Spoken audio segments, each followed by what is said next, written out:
In this video, we are going to learn how to solve an inequality.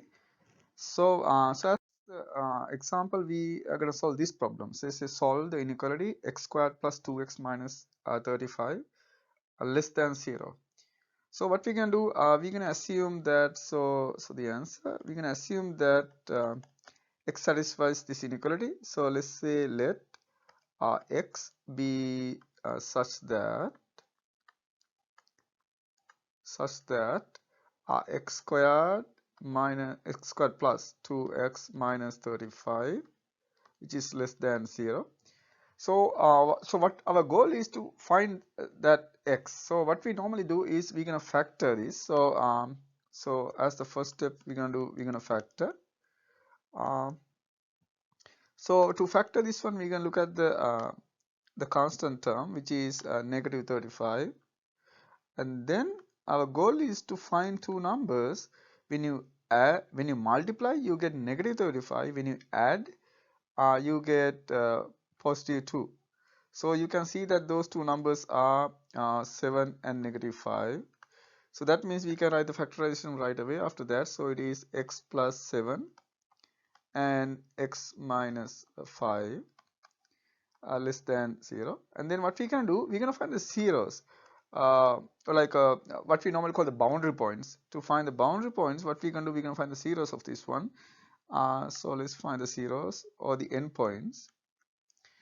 So that means for that, what we can do, we're going to set each factor equal to 0 and x minus 5 equal to 0. So which says that if you subtract this 7, you can see that x equal negative 7, and adding 5, you can see x equal 5. So after we get those two zeros, so those are the zeros, what we can do, we're going to draw them in a number line.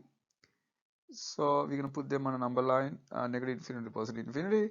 We always put the numbers from smaller to larger. So those are two numbers we have. We from smaller to larger, from left to right.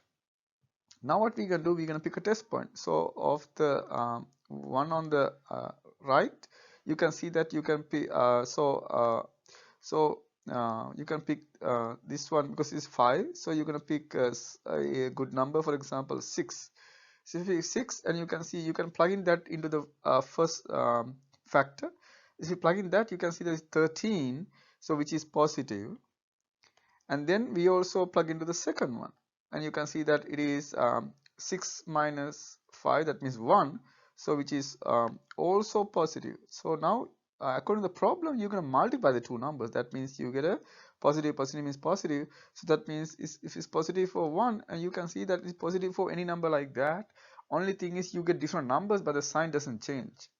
So the same argument, and we go to the next one. So you can see the best number in this interval is 0. And then again we plug into the first factor. So when you plug the first factor, you get 7, which is positive. Plug into the second factor, then you get negative 5, which is negative. Positive negative means negative. So it's negative for 1, so negative for all. And then do the same thing with the other interval on the left. So you can see it is negative 8 would be a best number.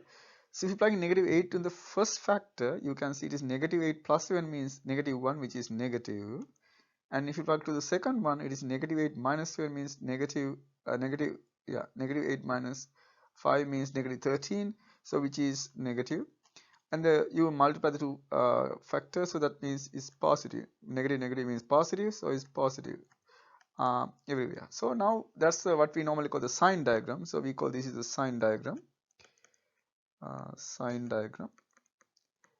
So after we get the sign diagram, what we can do, we're gonna go back to the inequality and check what we want.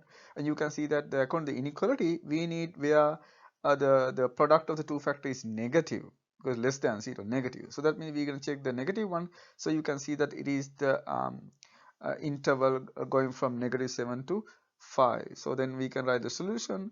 So write the solution.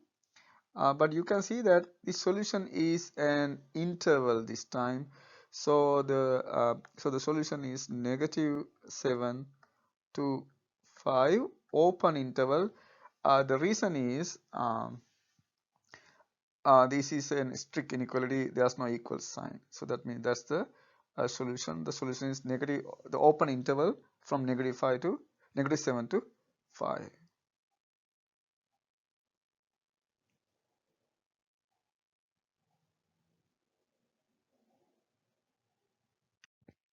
And you may try the following problem as practice problems.